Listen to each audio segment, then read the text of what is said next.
Galera, beleza? Tudo bem? Eu sou o professor Fabiano, leciono a disciplina de Filosofia. Certamente você já assistiu as minhas aulas no canal. Caso não tenha assistido, clica lá, aulas de Filosofia comigo, com o professor Fabiano. Tem aulas de Filosofia Política, aulas de Filosofia das Ciências, aulas sobre ética, aulas sobre a história da filosofia em geral, tá? Qual é o intuito dessa série de aulas que eu irei proporcionar a vocês? O conjunto de aulas que se inicia agora é um conjunto de aulas para a revisão dos conteúdos de filosofia em prol do Enem. E não se engana, eu resolvi já, quem não assistiu, clica lá para assistir, eu já resolvi algumas questões de filosofia do Enem, tá? Questões dos anos de 2018, 2017 e 2016.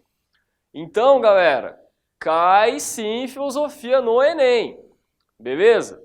Caso você queira se aprofundar em filosofia para o Enem, é interessante também que você assista às minhas aulas de filosofia que se encontram na Sala do Saber. Afinal, as aulas que irei iniciar a partir de agora, esse conjunto de aulas de revisão para o Enem, olha lá, acabei de falar, revisão para o Enem, né? Então, se é uma revisão, pressupõe-se que vocês já tenham estudado uma série de conteúdos de filosofia. Caso contrário, realmente vai ser difícil acompanhar cada aula, porque as aulas agora de revisão, elas terão, digamos que uma velocidade de ensino maior, tudo bem? Devido, claro, ao nosso tempo, devido a uma série de questões aí que a gente sabe, e eu sei que você tem muita coisa para dar conta, beleza? Mas vamos lá. Primeiramente, o que eu percebi nas provas do Enem em relação aos conteúdos de filosofia dos anos de 2010 a 2018. Resolvi todas as questões de filosofia. Cada questão, na verdade, galera, sem querer desanimar você ou vocês, né? Ou sem querer animar demais, mas cada questão fala sobre um filósofo específico. Isso é, por um lado, um grande problema. É um problema. Por quê? Porque realmente fica difícil você dar conta de todos os pensadores. Mas vamos ver aí o que a gente consegue fazer nestas aulas de revisão. Beleza? Vamos lá? Primeiramente,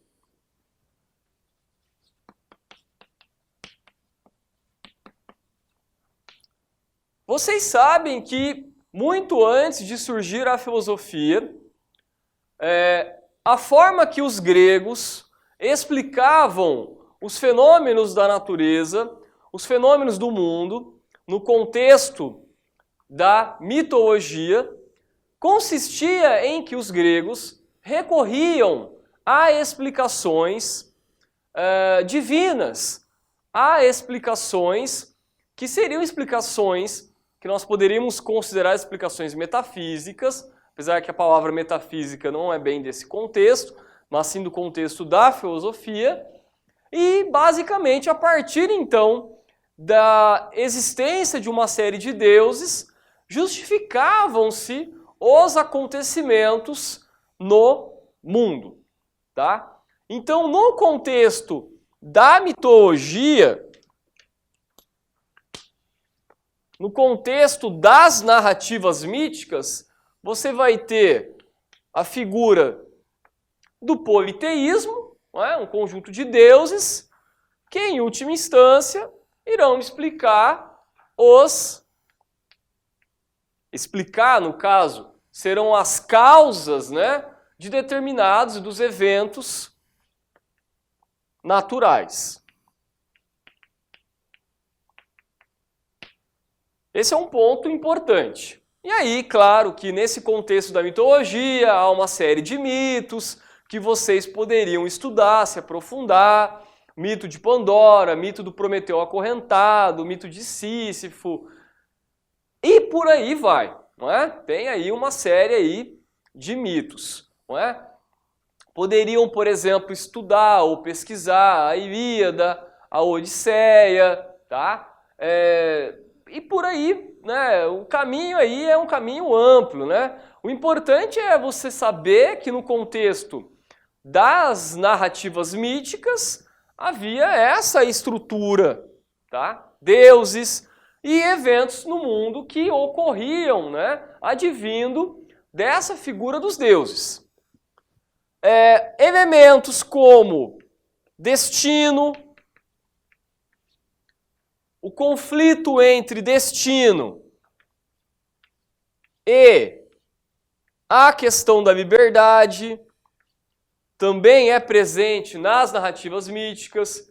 O mito do Édipo Rei é um mito que exemplifica isso muito bem. Então, os mitos eram assim, e são ainda hoje, bastante ricos em uma série de problemáticas, digamos assim, de temas que, posteriormente, em última instância, a filosofia vai aprofundar ao seu modo. Pois bem, mas o que inevitavelmente ocorreu? Com o desenvolvimento da história no contexto ocidental, você pode afirmar, e aqui eu estou dando um super salto na história, não é? Volto a dizer, quem quiser isso mais detalhado, vai lá para as minhas outras aulas, na Sala do Saber. Há uma transição na história, que vai ser a transição da mitologia à filosofia.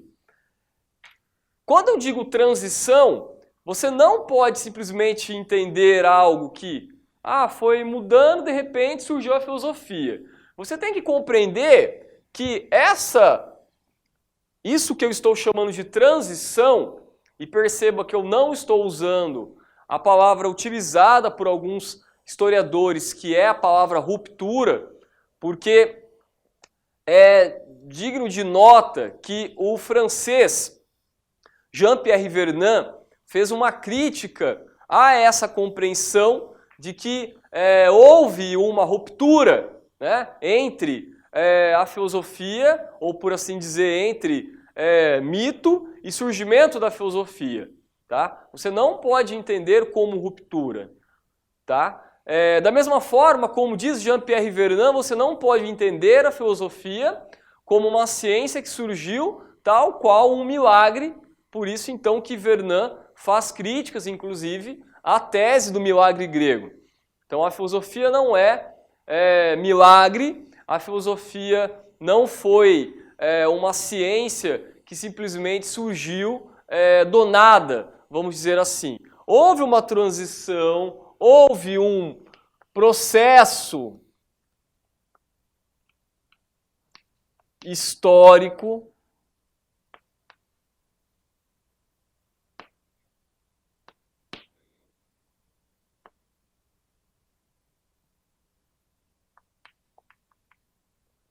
Nesse processo histórico, você pode considerar surgimento da moeda, você pode considerar a lei escrita. O Filosofando é um livro didático muito interessante em relação a essa parte especificamente. Você pode considerar que fez parte deste processo histórico, por assim dizer, o surgimento da democracia, a constituição do cidadão da polis, da cidade-estado. Então, esse processo histórico que contempla elementos sociais, elementos políticos, elementos econômicos, vamos dizer assim, é um processo histórico que culminou no surgimento da filosofia. Ora, a filosofia é a ciência que a palavra tem por significado amor à sabedoria.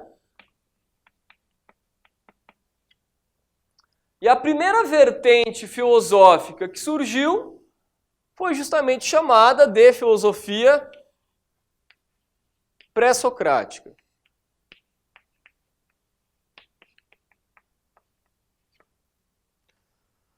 Olha, aqui farei uma observação muito importante. Primeiramente, no Enem, quais foram os pré-socráticos que já apareceram? Já apareceram, por exemplo, que eu me recordo agora, já apareceu Heráclito, já apareceu Parmênides, já apareceu Demócrito. Então, o Enem acaba sendo, por mais que tenha lá aqueles temas bem amplos, né? Justamente por isso que o Enem acaba sendo uma caixa de surpresas em relação aos conteúdos de filosofia, tá? Então, eu não conseguirei aqui aprofundar cada filósofo pré-socrático. O que você então poderia reter de mais importante? Reter a informação que a filosofia pré-socrática, ela insere o que se chamaria de estudos cosmológicos, palavra que significa estudo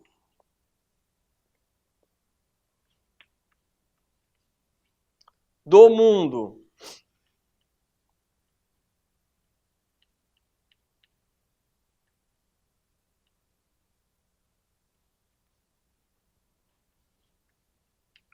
ordenado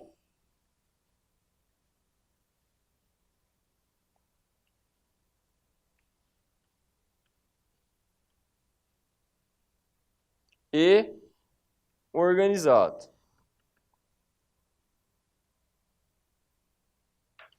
Certo? Nesse contexto da filosofia pré-socrática, quais pensadores você tem? Tales, Anaxímenes, Anaximandro, Parmênides, Heráclito. Então é uma galera, tá? É uma galera, sim, é uma quantidade de pensadores ali razoável, tá? Um ponto-chave é este que eu acabei de colocar. O conceito de cosmologia aparece nesse contexto da filosofia pré-socrática. Os pré-socráticos também vocês podem encontrar como sendo chamados de pensadores da physis, tá? Pensadores da physis. A palavra physis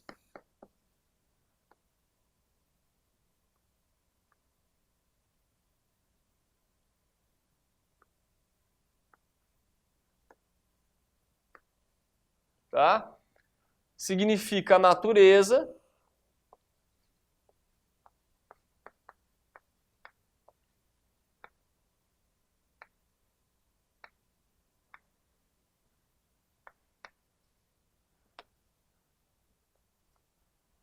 Ok? Você pode encontrar como pensadores naturalistas, físicos da Jônia, toda essa nomenclatura vocês podem encontrar como referência aos pré-socráticos. E um ponto importante nos pré-socráticos é que eles pontuavam, em sua maior parte, acerca do princípio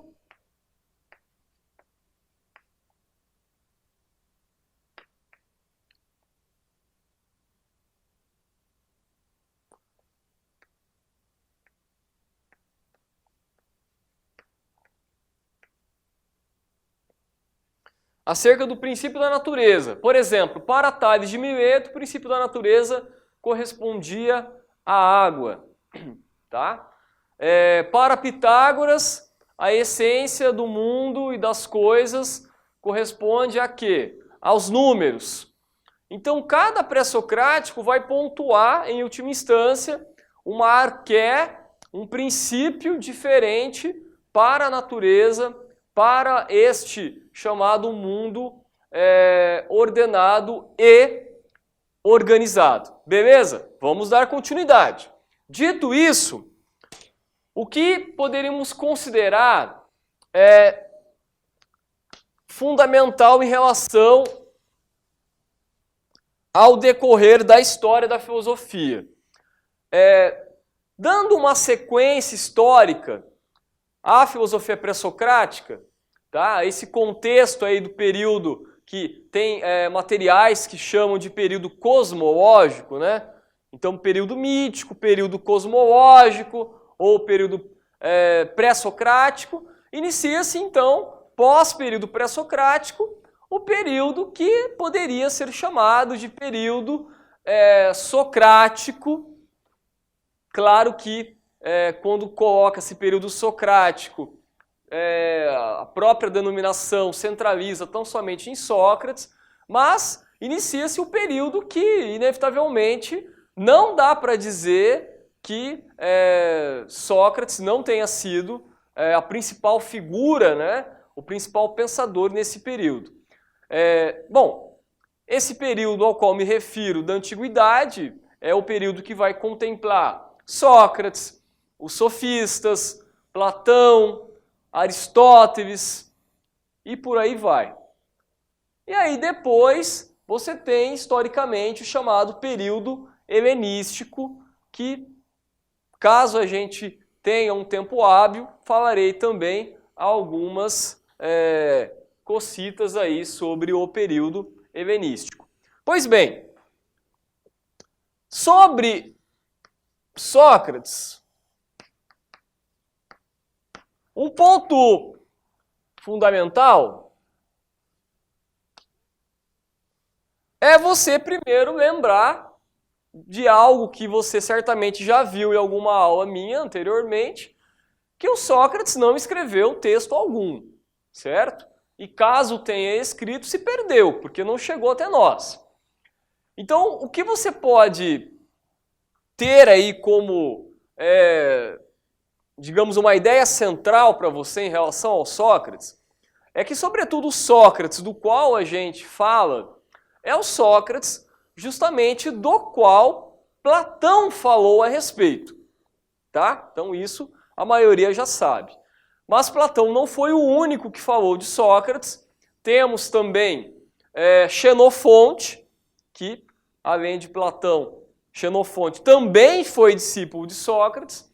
E temos também um adversário de Sócrates, que foi o Aristófanes.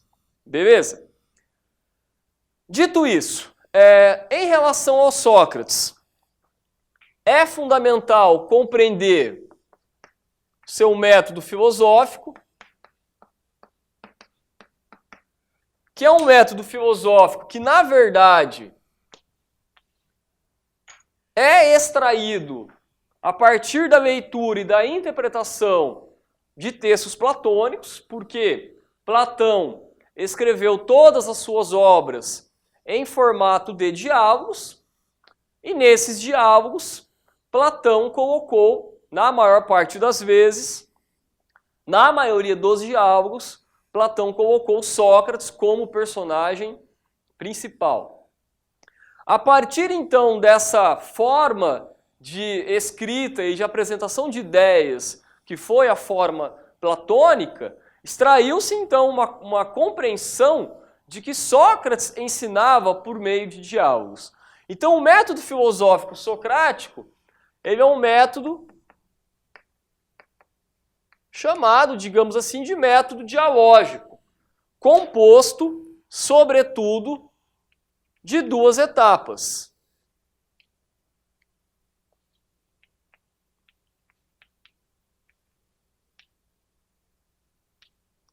A primeira etapa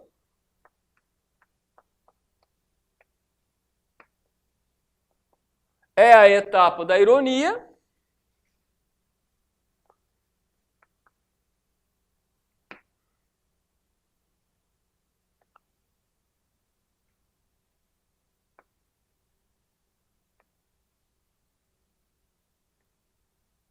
A segunda etapa é a etapa da maiêutica. Pois bem, na etapa da ironia, você tem basicamente aquele momento em que Sócrates, ao dialogar com o seu interlocutor, justamente procurava questionar, indagar o seu interlocutor de tal modo que o sujeito chegasse então ao ponto de reconhecer a sua própria ignorância. Por isso que a frase socrática que representa essa etapa da ironia é aquela famosa frase, só sei que nada sei. Então veja, se eu não reconhecer a minha própria ignorância, como é que irei buscar novos tipos de conhecimento? Esse é o ponto chave aí que a gente tem que realmente, digamos que, entender, não é? A partir do momento que o sujeito reconhecia a própria ignorância, tornar-se-ia então possível a segunda etapa, que era a etapa da maiêutica, também chamada de parto de ideias. Lembrando que esta etapa é uma referência à mãe de Sócrates, que era parteira.